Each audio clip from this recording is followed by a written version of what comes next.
مرجان رات کو نیند کی دوائیں لے کر سوئی تھی، اس لیے صبح دیر سے اس کی آنکھ کھلی۔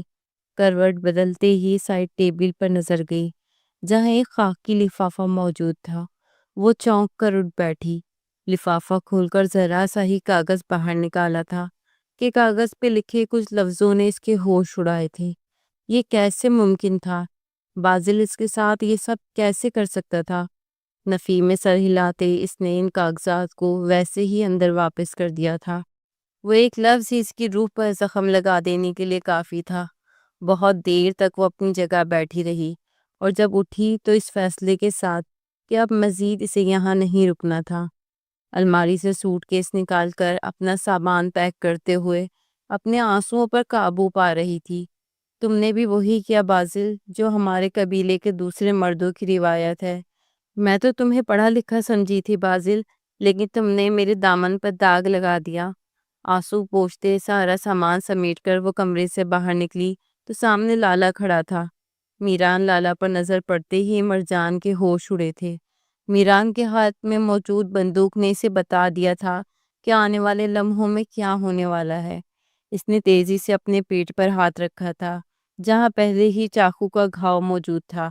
کافی حد تک زخم بھر چکا تھا لیکن درد کی کچھ ٹیسیں ابھی بھی باقی تھی، اور اب ایک بار پھر اس کا لالا بندوق اٹھائے اس کے سر پر کھڑا تھا۔ مرجان کی آنکھوں سے آنسو بہنے لگے تھے۔ موت آسان تھی اس ذلت سے جو اسے سارے قبیلے نے، اس کے گھر کے مردوں نے اور خاص کر بازل نے دی تھی۔ وہ بازل جو اس کی محبت کا امین تھا، اس کے دامن پر بے اعتباری کا داغ لگا چکا تھا۔ اب سانس لینے کے سوا زندگی میں شاید کچھ بچا بھی نہیں تھا، اس لیے مرجان نے خاموشی سے ہاتھ ڈھیلے کیے اور آنکھیں بند کر کے کھڑی ہو گئی۔ میران نے پسٹل لوڈ کی لیکن اس سے پہلے کہ گولی چلتی، مرجان کی ماں اس کے سامنے آ کر کھڑی ہو گئی۔ خدا کے واسطے اپنی ہی بہن پر یہ ظلم نہ کرو، کوئی غلطی نہیں ہے اس کی، پھر بھی تم لوگ اسے سزا دینے پر تل گئے ہو۔ سامنے سے ہٹ جاؤ اماں، پشتون قوم کی بیٹی ہو کر اس نے ہماری غیرت پہ ضرب لگایا ہے، اسے کسی صورت معافی نہیں ملے گی۔ میران غضب سے للکارا تھا اور مرجان کے ہاتھ پاؤں تھر تھر کانپنے لگے تھے۔ وہ ایک معصوم سی لڑکی تھی جو ایک بہت بڑے جال میں پھنس چکی تھی، اور اب اپنے ہی گھر والوں کے ہاتھوں عزت کے نام پر اس کا قتل ہونے جا رہا تھا۔ اگر تو نے میرا دودھ پیا ہے تو مرجان کو جانے دے یہاں سے۔ چلی جائے گی وہ اپنے شوہر کے پاس، نہیں آئے گی پلٹ کر کبھی یہاں، اور دوبارہ کبھی تم لوگوں کی عزت پہ کوئی بھی بات نہیں آئے گی۔ جانے دے میری بیٹی کو۔ گلبانوں نے ہاتھ جوڑ کر بیٹے سے مرجان کی زندگی کی دہائی مانگی تھی۔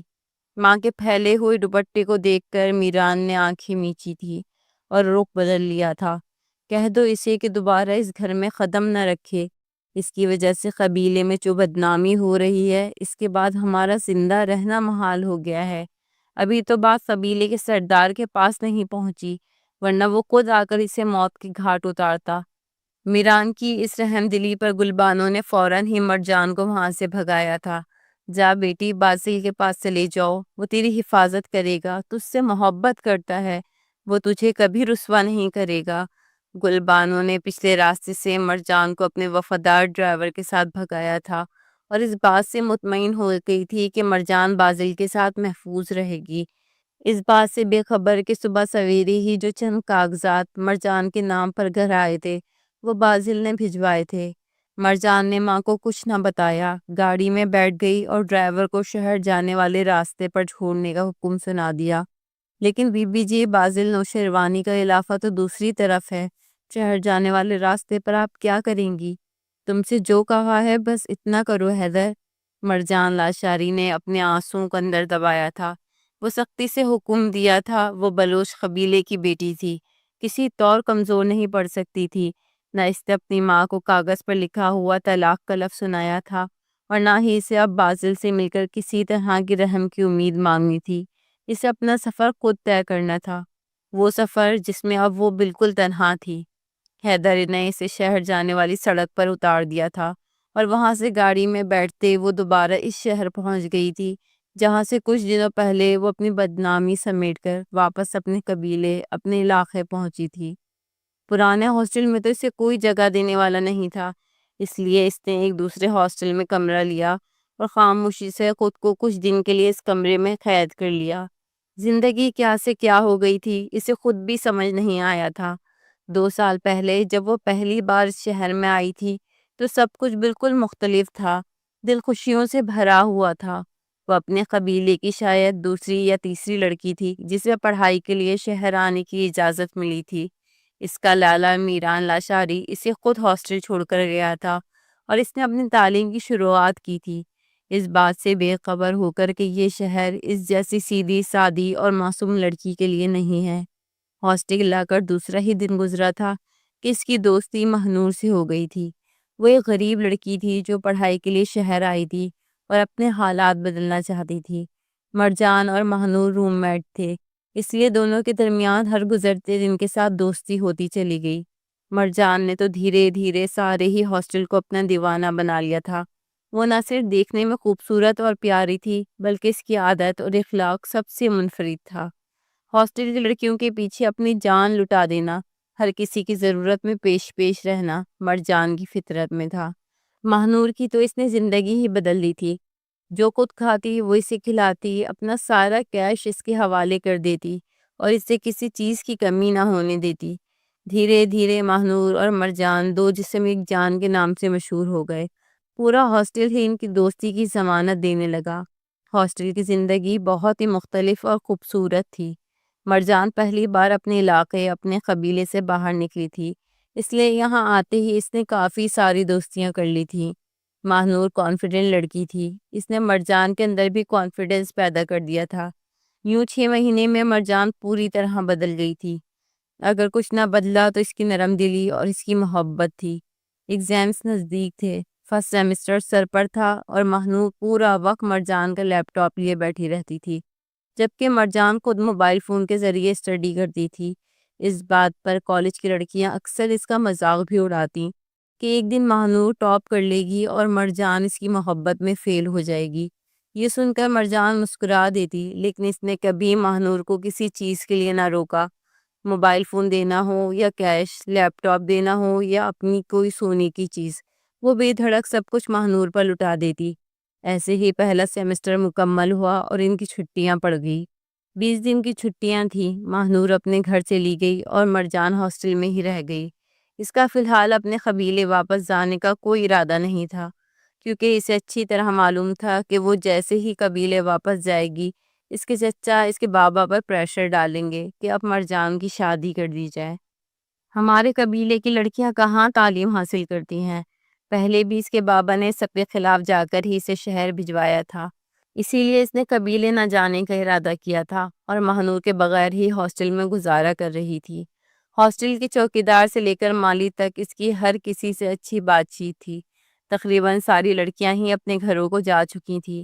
ہاسٹل خالی ہی تھا، ویسے ہی لان میں اکیلی بیٹھی تھی جب مالی اس کے پاس آ گیا۔ مرجان بی بی، ایک بات کہنی ہے آپ سے۔ میری بیٹی کی شادی ہے، میں بہت پریشان ہوں، کیا آپ کچھ مدد کر سکتی ہیں؟ مالی بابا کی بات سنتے ہی مرجان کا دل فوراً پسیج گیا۔ پیسے کی کوئی کمی نہیں تھی، وہ زمیندار گھرانے سے تھی، اس کے اپنے پاس بہت سارا پیسہ اور زیور ہمیشہ موجود رہتا تھا۔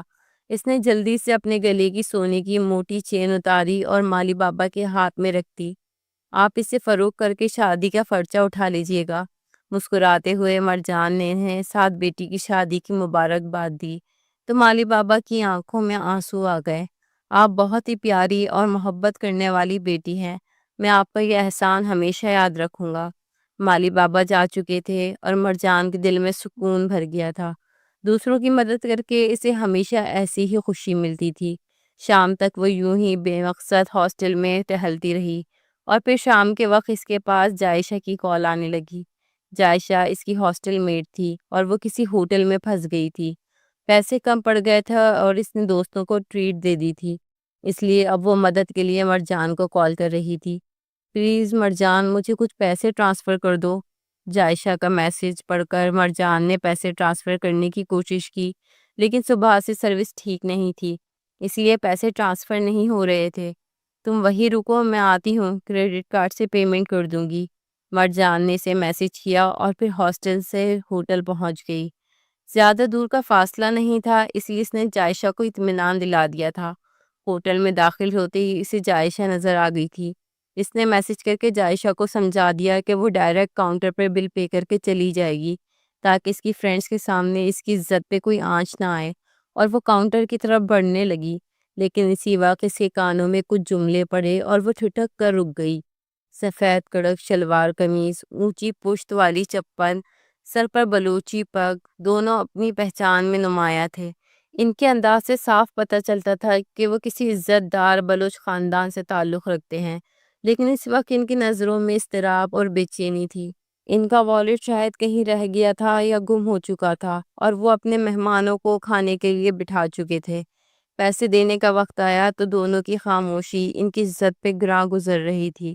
بلوچی کے لیے مہمان کا بل نہ ادا کر پانا ذلت سے کم نہیں ہوتا، اور یہ ذلت ان کے لیے موت سے زیادہ بدتر ہوتی ہے۔ یار والٹ گھر رہ گیا ہے، مہمان بیٹھے ہیں، آج تو عزت کا جنازہ اٹھے گا۔ ان لفظوں پر مرجان کے قدم تھم گئے۔ اس نے گہری نظر ان دونوں پر ڈالی اور اسے احساس ہو گیا کہ وہ دونوں اس وقت کی اس مشکل لمحے سے گزر رہے ہیں۔ بنا کچھ کہے وہ بس سیدھی کاؤنٹر کی طرف بڑھی، اپنے پرس سے کارڈ نکالا اور بلا تاخیر خاموشی سے پہلے جائشہ کا بل ادا کیا، اور پھر ان دونوں لڑکوں والی ٹیبل کی طرف اشارہ کرتے ساتھ ہی ان کا بل بھی پوچھا۔ میڈم 25,000 کا بل ہے، کاؤنٹر لیڈی نے مؤدب انداز میں جواب دیا، اور مرجان نے بنا سوچے سمجھے وہ 25,000 کا بل بھی ادا کر دیا۔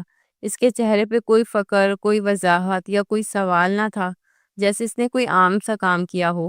وہ بس مدد کرنا چاہتی تھی، اس لیے پیسوں کی ادائیگی کے بعد وہ خاموشی سے دروازے کی طرف بڑھنے لگی تھی جب استقبالیہ پر موجود ویٹر نے دونوں نوجوانوں کو مخاطب کیا۔ سر، آپ کا بل ہو گیا ہے، وہ خاتون دے گئیں۔ دونوں لمحے بھر کو ساکت ہو گئے، جیسے غیرت کا بوجھ یکدم کندھوں پر پڑ گیا ہو۔ ایک نے دوسرے کی طرف دیکھا، پھر وہی جس کے چہرے پہ پہلے ہی غرور کی پرچھائی تھی، تیز قدموں سے مرجان کے پیچھے گیا اور اس کے سامنے جا کر رکا۔ چہرہ سخت، آنکھیں تلخ، آواز پتھریلی۔ آپ کون ہوتی ہیں ہمارا بل ادا کرنے والی؟ ہم بلوچ ہیں اور ہماری غیرت کسی پر بوجھ نہیں ڈالتی۔ ہمیں معلوم ہے ہمارے دشمن کم نہیں، ہم یہ بھی سمجھتے ہیں کہ بعض اوقات دشمن احسان کی شکل میں وار کرتے ہیں۔ آپ کا یہ قدم کوئی سازش ہو سکتا ہے جس کا مقصد ہماری عزت کو زگ دینا ہو۔ لڑکی نے ایک لمحے کے لیے گہری نظر سے اسے دیکھا۔ اس کی نگاہ میں کوئی ڈر، کوئی ندامت نہ تھی۔ وہ نرم لہجے میں بولی، میں نے انسانیت کے ناطے بل ادا کیا۔ میں نے سنا تھا آپ اپنے مہمانوں کے بل کی فکر میں پریشان ہیں۔ میں نے صرف ایک بلوچی غیرت کو بچانے میں ہاتھ بٹایا ہے، کیونکہ میرا اپنا تعلق بھی ایک بلوچی قبیلے سے ہے۔ اگر آپ کو یہ دشمنی لگتی ہے تو پھر آپ کی سوچ کا دائرہ بہت محدود ہے۔ اگر میری یہ مدد آپ کی غیرت پہ تماچا ہے تو آپ مجھے یہ رقم بعد میں واپس کر سکتے ہیں۔ نرمی سے کہتے ہوئے مرجان نے اپنے ہاسٹل کا ایڈریس دے دیا تھا، اور یہ کہہ کر وہ دوبارہ مڑ گئی تھی۔ اس کے قدموں میں نہ کوئی جلدی تھی نہ کوئی شرمندگی۔ پیچھے کھڑا لڑکا چند لمحے سے جاتا دیکھتا رہا۔ وہ بازل نوشیروانی تھا، اپنے قبیلے کے سردار کا بیٹا، ایک عزت دار خاندان سے تعلق رکھنے والا غیرت مند مرد۔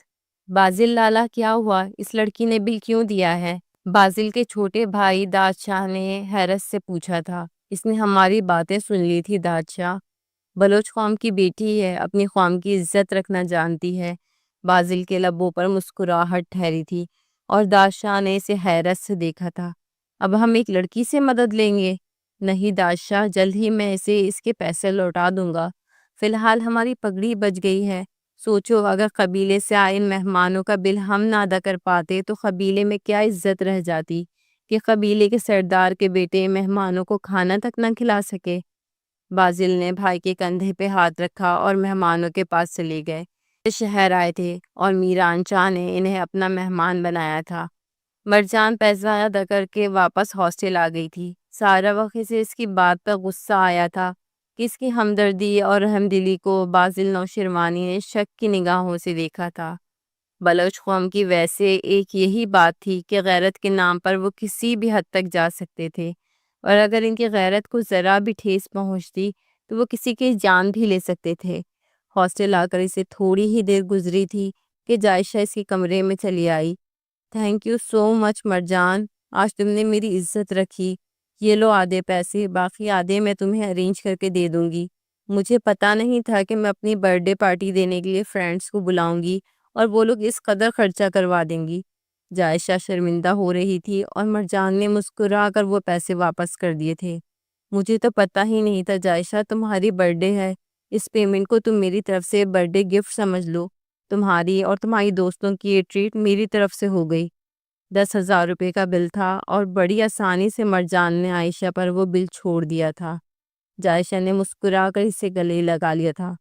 میں نے تم جیسی بے لوث اور محبت کرنے والی لڑکی آج تک نہیں دیکھی مرجان۔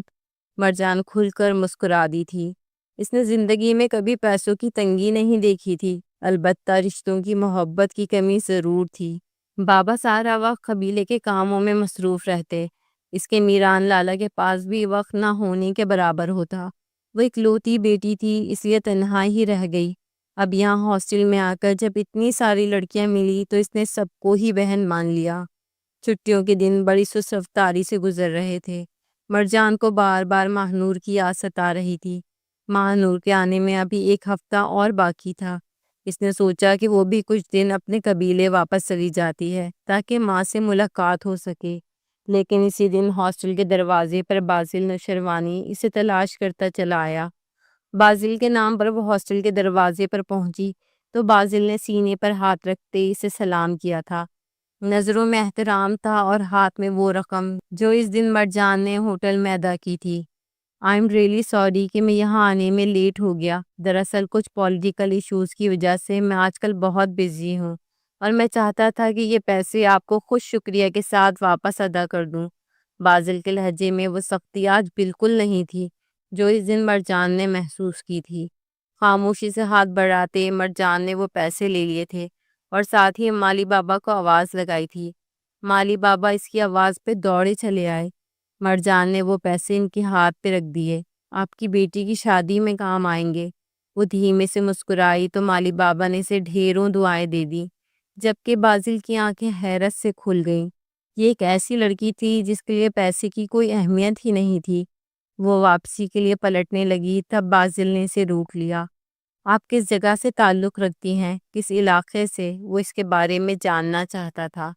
مرجان لاشعری نے اسے اپنے قبیلے اور بابا کے بارے میں بتایا تو بازل نوشروانی حیران رہ گیا۔ اس کے اور مرجان کے علاقے کے درمیان زیادہ فاصلہ نہیں تھا، وہ لوگ قریب قریب ہی بستے تھے۔ آپ کو کسی بھی چیز کی ضرورت ہو مرجان تو آپ مجھ سے رابطہ کر سکتی ہیں۔ بازل نے اپنا کارڈ پکڑایا تھا اور واپسی کے لیے مڑ گیا تھا۔ مرجان نے اسے جاتا ہوا دیکھا۔ آج تک مرجان کی زندگی میں کبھی کسی مرد نے قدم نہیں رکھا تھا۔ یہ پہلی بار تھا جب اس کے دل کو کوئی چھو کر گزرا تھا۔ بازل نوشروانی کا نرم لہجہ اور آنکھوں میں جو احترام تھا، اس نے مرجان کے دل میں عجیب سے جذبات پیدا کیے تھے۔ وہ کارڈ سنبھالے واپس اپنے روم میں چلی آئی تھی۔ اس کا اگلے دن واپس اپنے علاقے جانے کا ارادہ تھا، لیکن رات کو ہی ماہنور واپس آ گئی تھی۔ اسے دیکھ کر وہ حیران رہ گئی۔ تم تو ابھی ایک ہفتے بعد آنے والی تھی، اتنی جلدی کیسے آ گئی؟ یار بس ماما کی طبیعت وہاں بہت خراب تھی اور پیسے بالکل نہیں تھے۔ میں نے سوچا کہ شہر آ کر ہی کچھ بندوبست کر لوں۔ یہ ماما کی ایک چھوٹی سی سونے کی بالیاں ہیں، یہ فرق کر دوں گی تو شاید کچھ حالات سنبھل جائیں۔ ماما کے علاج کے لیے پیسے بھجوانے ہیں وہاں پر، تو بھائی اور بہن ہیں جو ماما کو دیکھ لیں گے، لیکن مجھے پیسوں کا انتظام کرنا ہوگا۔ ماہنور کی آنکھوں میں نمی دیکھ کر مرجان کا دل دکھنے لگا تھا۔ اس نے فوراً ہی اپنے ہاتھ سے بریسلیٹ اتار کر ماہنور کے حوالے کیا تھا۔ ماہنور کی آنکھوں سے آنسو بہنے لگے تھے۔ شکریہ تمہارا، کیا میں ایک فون کر سکتی ہوں تمہارے موبائل سے؟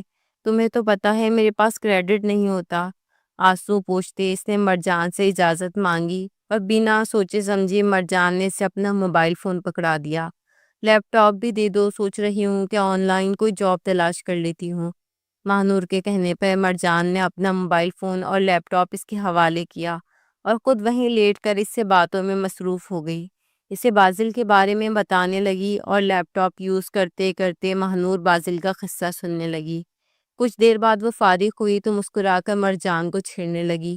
تو میرے پیچھے تم محبت کے گل کھلا رہی ہو؟ نہیں یار، ایسی کوئی بات نہیں، تمہیں تو پتہ ہے ہم قبیلے سے باہر شادی نہیں کرتے۔ بلوچ ہیں تو اپنے رسوم و رواج کو سنبھال کر رکھتے ہیں۔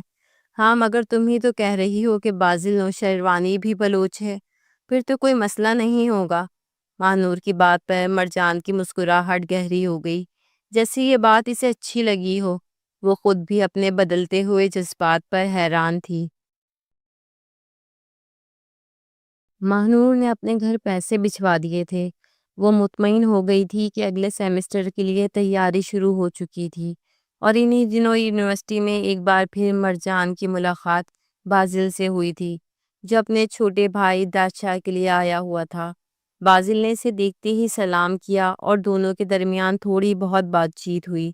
بازل کو یہ لڑکی اچھی لگی تھی، جو نہ صرف اس کی قوم کی تھی بلکہ پڑھائی کرتے ہوئے بھی اس نے شرم و حیا کا پاس نہیں چھوڑا تھا۔ اپنی بلوچی شال میں وہ سر سے پاؤں تک پوری طرح ڈھپی ہوئی نظر آتی، چہرے پر معصومیت اور حیا کا پہرا تھا۔ بازل کو اپنے لیے ایسی ہی بیوی چاہیے تھی، لیکن وہ محبت کو لفظوں سے ظاہر کرنے کے بجائے عمل سے ثابت کرنے کا قائل تھا۔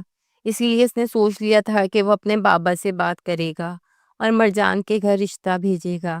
سرسبزی سے ہونے والی ملاقاتوں نے اس کے دل میں مرجان کے لیے محبت بھر دی تھی، لیکن وہ اپنے خاندانی وقار کو لفظی محبتوں کے ذریعے برباد نہیں کرنا چاہتا تھا۔ اس لیے وہ واپس اپنے قبیلے لوٹ گیا تھا۔ مرجان کا سیمسٹر شروع ہو گیا تھا۔ ایک بار پھر اس کا لیپ ٹاپ اور موبائل فون اس سے کہیں زیادہ ماہنور کے استعمال میں تھا۔ پڑھائی شروع ہوئی تو وقت بھی تیزی سے گزرتا چلا گیا، اور پھر جب نیا سیمسٹر پورا ہونے کے بعد مرجان واپس چھٹیوں پر اپنے گھر گئی تو اسے پتہ چلا کہ اس کے لیے رشتہ آیا ہوا ہے، اور اس کے بابا بس ہاں کرنے والے ہیں۔ وہ جو پڑھائی کی شوقین تھی اس بات سے کچھ پریشان ہو گئی۔ بابا میں پڑھنا چاہتی ہوں، قبیلے کے مرد تو پڑھائی کے خلاف ہیں، میری پڑھائی رک جائے گی۔ اس کی بات پر اس کے بابا مسکرا دیے۔ تمہاری پڑھائی نہیں رکے گی، ہم ان لوگوں سے پہلے ہی بات کر چکے ہیں۔ لڑکا بلوچ ہے، اچھے قبیلے سے ہے، پڑھا لکھا ہے، شہر میں کاروبار بھی کرتا ہے اور پالیٹکس میں بھی ہے۔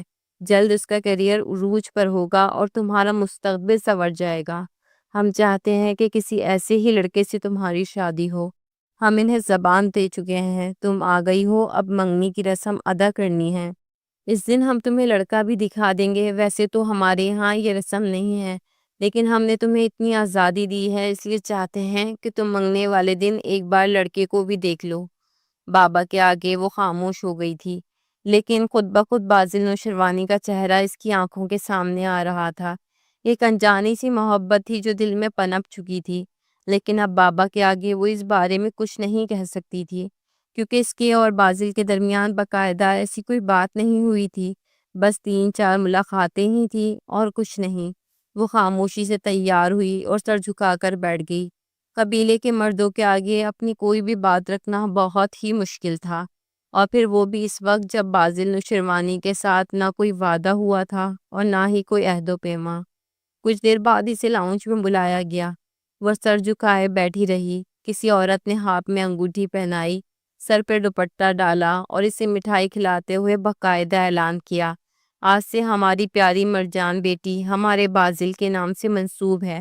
اب یہ ہمارے بازل کی عزت ہے، اور ہم چاہتے ہیں کہ اس منگنی کی تقریب کو نکاح میں بدل دیا جائے، اور جب مرجان بیٹی کی پڑھائی مکمل ہوگی تو رخصتی بھی ہو جائے گی۔ بازل کے نام پر مرجان چونکی ضرور تھی، لیکن اس نے نظر اٹھا کر اوپر نہ دیکھا تھا۔ شرم و حیا اس میں لپٹی وہ نظریں جھکائے ہی بیٹھی تھی۔ ضروری تو نہیں کہ وہ بازل نوشیروانی ہی ہوتا۔ بازل نام کے تو ان کے اپنے قبیلے میں نہ جانے کتنے لوگ تھے۔ اس نے دل میں آتی سوچوں کو جھٹکا اور نکاح کے نام پر کچھ پریشان سی ہو گئی۔ بڑوں کے درمیان کچھ بات چیت شروع ہوئی اور آخر میں یہ طے ہوا کہ اس کا بھی اور اسی وقت بازل کے ساتھ نکاح ہو جائے گا۔ دل میں اپنے بازل کا خیال آیا اور آنکھوں میں نمی چمکنے لگی، لیکن وہ کچھ نہ بولی، اور پھر تھوڑی ہی دیر بعد قاضی صاحب نے آ کر نکاح پڑھانا شروع کیا۔ مرجان لاشاری، آپ کو بازل نوشیروانی کے ساتھ نکاح قبول ہے؟ اس سے پوچھے گئے اس سوال نے اس کے ہوش اڑائے تھے۔ وہ صرف بازل نہیں تھا بلکہ بازل نوشیروانی تھا۔ کیا یہ وہی بازل تھا جس کے خواب اس نے اپنی آنکھوں میں سجانے شروع کیے تھے؟ چند آنسو ٹوٹ کر آنکھوں سے گرے اور اسے نکاح نامے پر دستخط کرتے اس اندیکھے شخص کے نام اپنی زندگی لکھ دی۔ تھوڑی ہی دیر بعد لاؤنج میں اس لڑکے کو لایا گیا اور مرجان کے برابر بٹھا دیا گیا۔ مرجان نے نظر اٹھا کر دیکھا اور اس کی سانسیں تھم سی گئیں۔ وہ کوئی اور نہیں، وہی بازل تھا جس کے بل کی ادائیگی اس نے ہوٹل میں کی تھی، جس سے ہونے والی چند رسمی سی ملاقاتوں نے دل میں محبت جیسے جذبے کو جگایا تھا۔ مرجان کی نظریں یکدم جھک گئیں، دل کسی انجانی خوشی سے دھڑکنے لگا تھا۔ بازل کے ہونٹوں پر خفیف سی مسکراہٹ تھی۔ وہ جانتا تھا مرجان ششدر ہے۔ اس نے آہستگی سے آگے جھک کر کہا، میں وعدہ کرتا ہوں اب تمہارے آنسو صرف خوشی کے ہوں گے مرجان، تمہارے درد کا بداوا میں بنوں گا۔ مرجان کی پلکیں لرزیں مگر وہ کچھ نہ بولی۔ اس کی آنکھوں میں صرف خاموشی تھی، خاموشی جو سب کچھ کہہ گئی۔ کچھ دیر بازل یوں ہی اس کے پاس بیٹھا رہا، پھر اس کے بعد اٹھ کر مردان خانے میں چلا گیا۔ دوبارہ بازل پلٹ کر اس کے پاس نہیں آیا تھا۔ بازل کے گھر والے بھی جا چکے تھے، جبکہ مرجان اپنی اس خوش قسمتی پر حیران تھی۔ قسمت نے محبت یوں ہی اس کے دروازے پر لا کر کھڑی کی تھی، کسی یقین ہی نہیں آیا تھا، ورنہ بچپن سے انہیں یہی سکھایا گیا تھا کہ محبت جیسا کوئی جذبہ نہیں ہوتا، عورت اسی کی ہوتی ہے جس کے حوالے خاندان کے مرد اسے کرتے ہیں، اور اسے جس مرد کے حوالے کیا گیا تھا وہی اس کی پہلی محبت تھا اور آخری بھی۔ کچھ دن اپنے گھر والوں کے ساتھ گزارنے کے بعد مرجان واپس ہاسٹل آئی تو اس نے ماہنور کو یہ خبر سنائی۔ ماہنور تو دنگ ہی رہ گئی تھی کہ اتنی اچانک اس کی دوست کا نکاح بھی ہو گیا تھا۔ ماہنور نے اسے مبارکباد بھی دی اور ٹریٹ کا وعدہ بھی لیا۔ ایک بار پھر پڑھائی کا سلسلہ شروع ہو گیا تھا۔ مرجان کا لیپ ٹاپ اور موبائل زیادہ تر ماہنور کے پاس ہی رہتا۔ کبھی کبھار بازل رابطہ کرتا تو پہلی آواز ماہنور کی ہی کانوں میں پڑتی، مرجان ہر وقت تمہارا فون دوستوں کے پاس رہتا ہے کیا؟ تنگ آ کر وہ کبھی کبھار پوچھ لیتا اور مرجان بس مسکراتی اور کہتی کہ ماہنور میں میری زندگی ہے، وہ میری دوست کم اور بہن زیادہ ہے۔ بازل نے بھی کبھی اس معاملے میں زیادہ انٹرفیئر نہیں کیا تھا۔ وہ بہت کم ہی مرجان سے رابطہ کرتا تھا۔ وہ سطحی محبت کرنے والا مرد نہیں تھا۔ اس کے پاس بہت ساری ذمہ داریاں تھیں۔ وہ اب قبیلے کا سردار بننے والا تھا، پولیٹیکل پارٹی میں بھی اس کی حیثیت مضبوط ہو چکی تھی، اور ساتھ ہی ساتھ شہر میں کاروبار بھی سنبھال رہا تھا۔ اس لیے اس کا اور مرجان کا تعلق بہت لیا دیا سا تھا۔ پھر بھی اس کا ماننا تھا کہ رخصتی کے بعد ہی مرجان پوری طرح اس کی ہو۔ مرجان کو بھی اچھی طرح معلوم تھا کہ بازل اس سے کوئی رومانوی گفتگو کبھی نہیں کرے گا، اس لیے مرجان کے دل میں بھی ایسی کوئی خواہش نہیں تھی۔ البتہ ماہنور کبھی کبھی حیرت سے پوچھتی، تمہارا شوہر کتنا روڈ ہے، نہ تمہیں کسی ڈیٹ پر لے جاتا ہے، نہ کوئی رومانٹک بات کرتا ہے، پھول تک تو بھیجتا نہیں ہے۔ اور اس بات پر بھی مرجان صرف مسکراتی ہی رہ جاتی۔ وہ نہ صرف دل کی صاف تھی بلکہ بازل کے لیے اس کی محبت بھی کرسٹل کلیئر تھی۔ سمسٹر ختم ہونے کو تھا، سب کچھ بہت تیزی سے چل رہا تھا کہ ایک دن ماہنور اچانک ہی آنسو بہاتی ہوئی مرجان کے گلے سے لگ گئی۔ کیا بات ہے ماہنور، کیا ہوا ہے؟ مرجان کے ہوش اڑے تھے۔ ماہنور کی آنکھوں میں آنسو دیکھنا اس کے لیے بہت ہی مشکل تھا۔ ماما کی طبیعت بہت خراب ہے اور مجھے واپس جانا ہوگا۔ ماہنور کی بات پر مرجان کا منہ کھلا رہ گیا تھا۔ ابھی تو ایگزام سر پر آنے والے ہیں، تم کیسے جا سکتی ہو، وہ بھی پڑھائی چھوڑ کر؟ مرجان کو بہت زیادہ دکھ ہوا تھا۔ میرا جانا بہت ضروری ہے مرجان، لیکن جانے سے پہلے میں بس اتنا کہنا چاہتی ہوں کہ جانے انجانے مجھ سے جو کچھ بھی ہوا اس کے لیے مجھے معاف کر دینا۔ نہ جانے وہ کس بات کی معافی مانگ رہی تھی، مرجان کو کچھ سمجھ نہ آیا۔ مرجان نے بس اسے اپنے گلے سے لگا لیا۔ تم کیوں پریشان ہو رہی ہو، تمہاری ماما ٹھیک ہو جائیں گی، تم کچھ دن ان کے پاس گزار کر واپس آ جاؤ۔ مرجان نے پرس کھول کر کچھ پیسے نکالے اور اس کے ہاتھ میں رکھ دیے۔ ماہنور نے ایک آخری نظر اس پر ڈالی اور اپنا سامان سمیٹ کر ہاسٹل چھوڑ گئی۔ اس کے جانے کے بعد مرجان بالکل تنہا رہ گئی تھی۔ وہ خاموش تھی، بس پڑھائی میں مصروف تھی کہ 2 دن بعد اچانک ہی ہاسٹل میں ریڈ پڑی تھی۔ مرجان لاشاری کون ہے؟ پولیس انسپیکٹرز اسے ڈھونڈتی ہوئی اس کے کمرے کے دروازے پر آ گئی تھی۔ مرجان کے ہوش اڑے تھے۔ جی میں ہوں مرجان۔ وہ گھبرا کر پولیس والی کے سامنے کھڑی تھی۔ پولیس والی نے سر سے پاؤں تک اسے دیکھا اور بازو پکڑ کر گھسیٹتے ہوئے ہاسٹل سے باہر لے جانے لگی۔ ہاسٹل میں موجود ساری ہی لڑکیاں اس بات پر حیران تھیں۔ چاروں طرف چمگوئیاں ہو رہی تھی، لیکن کسی کو نہیں پتا تھا کہ مرجان نے کیا کیا ہے۔ اسے پولیس وین میں ڈالا گیا اور پھر کسٹڈی میں لے جا کر بند کر دیا گیا۔ سلاخوں کے پیچھے کھڑی مرجان چیختی چلاتی رہ گئی، لیکن نہ ہی کسی پولیس والے نے اس سے کوئی بات کی اور نہ ہی اسے اس کا جرم بتایا گیا۔ رات ایسے ہی بیت گئی۔ ساری رات وہ تڑپتی سسکتی رہی، کبھی بھائی کا خیال آتا اور کبھی باپ کا۔ وہ لاشاری قبیلے کی عزت تھی، بازل نوشیروانی کی منکوہا، اور اسے یوں جیل کی سلاخوں کے پیچھے ڈال کر ساری زندگی کے لیے زندہ درگور کر دیا گیا تھا۔ میرا جرم تو بتاؤ، میں نے کیا کیا ہے؟ وہ روتے روتے جس نے چلانے لگی تھی۔ جرم بتائیں تمہارا؟ بی بی شرم نہیں آتی تمہیں؟ بڑی شرم و حیا والی عزت دار بنتی ہو، لڑکیوں کا کاروبار کرتی ہو، ان کی گندی برہنہ ویڈیوز فروخت کرتی ہو، غیر قانونی دھندے کرواتی ہو، اور ہم سے پوچھتی ہو کہ میں نے کیا کیا ہے؟ پولیس والی کے جملوں نے اس کے ہوش اڑائے تھے۔ آپ کو غلط فہمی ہوئی ہے، میں نے ایسا کچھ نہیں کیا۔ میں لاشاری قبیلے سے تعلق رکھتی ہوں، ایک امیر خاندان سے تعلق ہے میرا۔ میں یہ سب کچھ کیوں کروں گی؟ اس کی حالت پر پولیس والی کو ذرا رحم آیا تھا۔ دیکھو بی بی، تمہاری چیختے چلانے سے کچھ نہیں ہوگا۔ انویسٹیگیشن چل رہی ہے، ہم چھان بین کر رہے ہیں، سب دودھ کا دودھ اور پانی کا پانی ہو جائے گا۔ تم خاموشی سے بیٹھ جاؤ پلیز، مجھے میرے بابا کو کال کرنے دیں، مجھے فون چاہیے۔ مرجان کو لگ رہا تھا کہ ان سلاخوں میں اس کا دم گھٹ جائے گا۔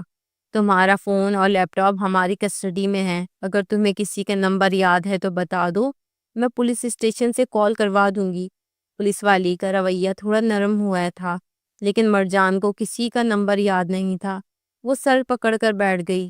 آج کل کے دور میں سب نمبر موبائل فون میں سیو ہوتے ہیں، اس لیے اس نے کبھی کسی کا نمبر یاد کرنے کی کوشش ہی نہیں کی تھی۔ وہ یوں ہی گھٹنوں میں سر دیے ساری رات سوچتی رہی تھی، کس طرح اپنے گھر والوں کو خبر کرتی کہ وہ کس مصیبت میں پھنسی تھی۔ کچھ سمجھ نہیں آ رہا تھا کہ کیا ہوگا، لیکن صبح کی پہلی کرن کے ساتھ ہی اس کی زندگی بھی امید کی کرن لے آئی تھی۔ بازل کی آواز اس کے کانوں میں پڑی تھی، پریشان نہ ہو مرجان، میں تمہیں آزاد کروا لوں گا، لیکن مجھے بتاؤ کہ تمہارا موبائل فون اور تمہارا لیپ ٹاپ کون کون یوز کرتا تھا؟ بازل کو دیکھ کر وہ پھوٹ پھوٹ کر رونے لگی تھی۔ میرا موبائل تو ہاسٹل کی کچھ لڑکیاں یوز کرتی تھیں، لیکن لیپ ٹاپ صرف اور صرف ماہنور ہی استعمال کرتی تھی، اور کوئی نہیں۔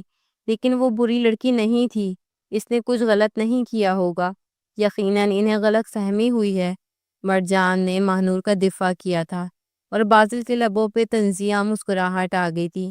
ہاں، وہ بہت سیدھی سادی اور شریف تھی، اس لیے اس نے تمہارا موبائل اور لیپ ٹاپ یوز کرتے ہوئے سارے غلط دھندے کیے ہیں، اور اب وہ تمہیں پھنسا کر غائب ہو چکی ہے۔ کہا تھا نا میں نے تمہیں، مت کیا کرو کسی پر اتنا اعتبار، منع بھی کیا تھا کہ اپنا فون مت دو کسی کو بھی۔ بازل کو مرجان کی اس قدر لاپرواہی پر غصہ آ رہا تھا، کسی یہ تک معلوم نہیں تھا کہ اس کی دوست نے اس کے لیپ ٹاپ اور موبائل کو یوز کرتے ہوئے اس کے ساتھ کتنا بڑا فراڈ کر دیا ہے۔ جتنے بھی غلط اور کالے کام تھے وہ سب کچھ مرجان لاشاری کے نام پر کیے گئے تھے۔ ہر جگہ اس نے مرجان لاشاری کا لیپ ٹاپ یوز کرتے ہوئے اسے پھنسایا تھا، اور خود لاکھوں کروڑوں روپیہ کما کر غائب ہو چکی تھی۔ بازل کو بھی ہاسٹل کے مالی نے فون کر کے یہ سب کچھ بتایا تھا۔ جب بازل نے مرجان کو مالی کی مدد کرتے دیکھا تو اسے پتہ چلا تھا کہ مالی کی بیٹی کی شادی ہے، اور اسی لیے بعد میں بازل نے اس سے رابطہ کر کے خود بھی ذاتی طور پر اس کی مدد کی اور اپنا موبائل نمبر اس مالی کو دے دیا تھا۔ وہی نیکی بازل اور مرجان کے کام آئی تھی۔ اس مالی نے خود بازل کو فون کر کے بتایا تھا کہ مرجان کو پولیس والے لے گئے ہیں، اور فوراً ہی سب کچھ چھوڑ کر پولیس اسٹیشن پہنچ گیا تھا، اور یہاں آ کر اسے سب کچھ اچھی طریقے سے سمجھ آ گیا تھا کہ مرجان کو کیسے پھنسایا گیا ہے۔ بازل نے اپنے سارے تعلقات استعمال کرتے ہوئے مرجان کو صبح کا اجالا پھیلنے سے پہلے ہی پولیس اسٹیشن سے نکلوایا تھا، اور داشا کے ذریعے اسے واپس اس کے علاقے بھجوا دیا تھا تاکہ وہ وہاں محفوظ رہ سکے، اور خود وہ شہر میں رہ کر اس سارے معاملات کو پوری طرح نپٹانا چاہتا تھا۔ جہاں جہاں سے بھی معلومات لی گئی، ہر جگہ مرجان لاشاری کا ہی نام اور نمبر یوز ہوا تھا، اور یہی وجہ تھی کہ مرجان کو آسانی سے اس کیس سے نکلوانا بہت ہی مشکل تھا۔ لیکن بازل نے اپنے سارے تعلقات استعمال کیے تھے۔ مرجان اپنے گھر پہنچ چکی تھی۔ اس کے والدین حیران تھے کہ وہ ایگزامز کے وقت واپس گھر کیوں آئی ہے، لیکن وہ خاموش رہی، کسی کو کچھ نہ بتایا۔ کیونکہ بازل نہیں چاہتا تھا کہ ایسی کوئی بھی بات ان کے علاقے یا قبیلے میں پھیلے۔ لیکن ہاسٹل میں ایک اور لڑکی تھی جو بازل کے قبیلے سے تعلق رکھتی تھی، اور اس کی وجہ سے یہ بات دونوں علاقوں میں پوری طرح پھیل گئی تھی۔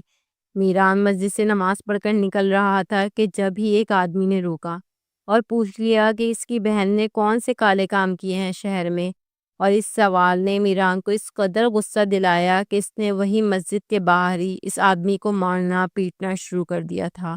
اور میران کے غصے نے اس بات کو اتنی ہوا دی تھی کہ دیکھتے ہی دیکھتے یہ بات چاروں طرف پھیل گئی تھی کہ میران لاشاری کی بہن شہر میں عورتوں کا دھندا کرتی ہے۔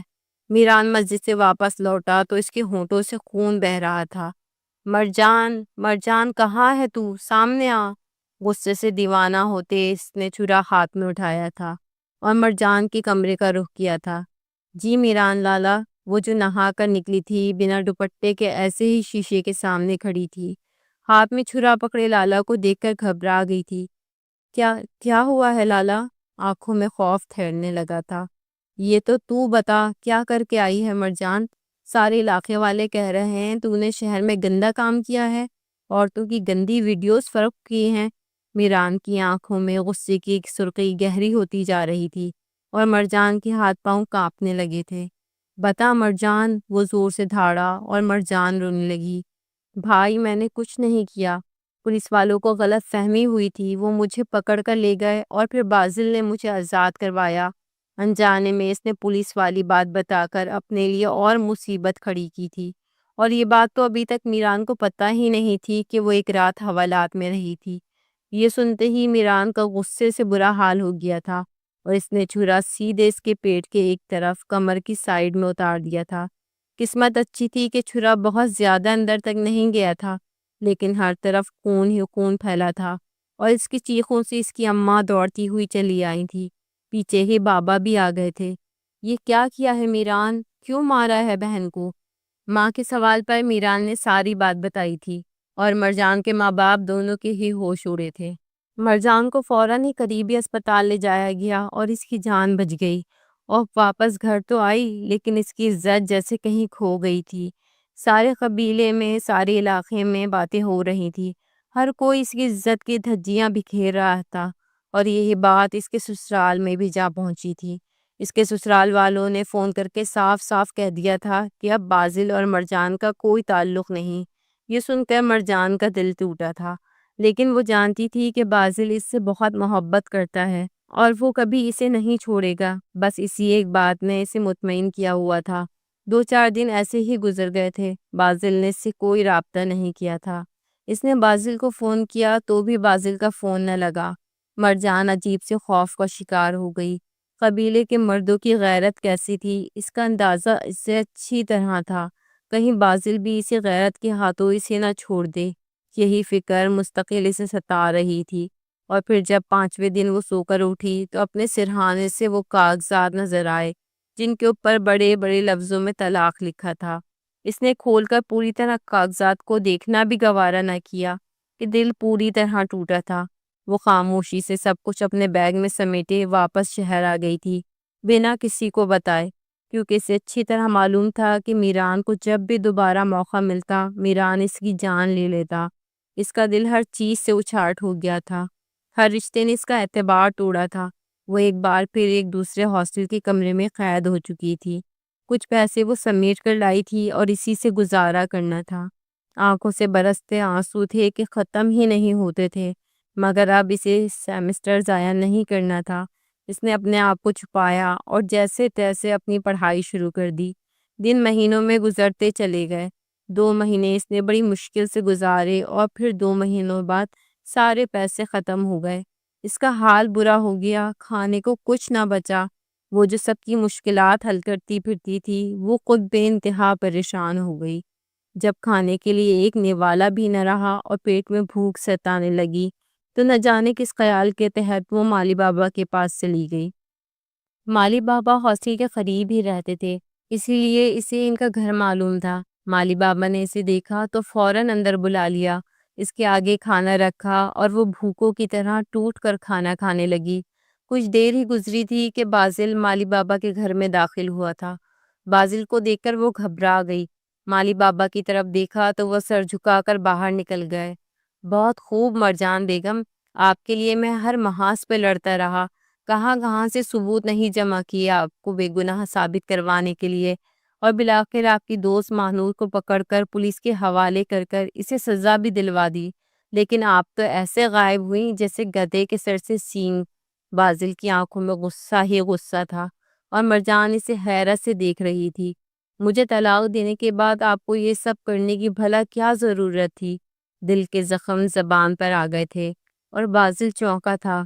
کیا کہہ رہی ہو؟ میں نے تمہیں کب طلاق دی؟ کیا آپ نے مجھے طلاق کے کاغذات نہیں بھجوائے تھے؟ مجھے تو لگا تھا کہ آپ قبیلے کے دوسرے مردوں کی طرح غیرت کے نام پر میرے ساتھ برا سلوک نہیں کریں گے۔ آپ سچائی جانتے تھے، آپ کو معلوم تھا کہ میں نے کچھ برا نہیں کیا، لیکن پھر بھی آپ نے میرے دامن پہ طلاق کا داغ لگا دیا۔ میں خاموشی سے غائب نہ ہوتی تو کیا کرتی؟ مرجان نے روتے ہوئے اپنا دکھ کہہ سنایا تھا اور بازل بس اسے دیکھتا ہی رہ گیا تھا۔ تو آپ کو لگتا ہے میں نے آپ کو طلاق دے دی ہے؟ میں نے پیپرز بھجوائے تھے آپ کو، لیکن شاید آپ نے پڑھنا گوارا نہیں کیا ہے مرجان بیگم۔ میں نے طلاق کے سارے حقوق آپ کو منتقل کیے تھے تاکہ اگر میرے ماں باپ مجھ پہ پریشر ڈالیں کہ میں آپ کو طلاق دے دوں تو میرے پاس یہ حق ہی نہ ہو۔ میں نے قانونی طور پہ طلاق کے سارے حقوق آپ کے نام کر دیے۔ وہ پیپرز آپ کو بھجوائے تھے تاکہ آپ کو اس بات کا تحفظ مل جائے کہ میں کبھی بھی آپ کو طلاق نہیں دوں گا، لیکن آپ نے تو ان پیپرز کو پڑھنا بھی گوارا نہیں کیا اور خود ہی یقین کر لیا کہ میں نے آپ کو طلاق دے دی ہے۔ اگر مجھے یہی کرنا ہوتا تو میں آپ کو پولیس اسٹیشن سے نہ چھڑواتا، دیوانوں کی طرح ماہنور کو تلاش کر کے اسے پولیس کے حوالے نہ کرتا۔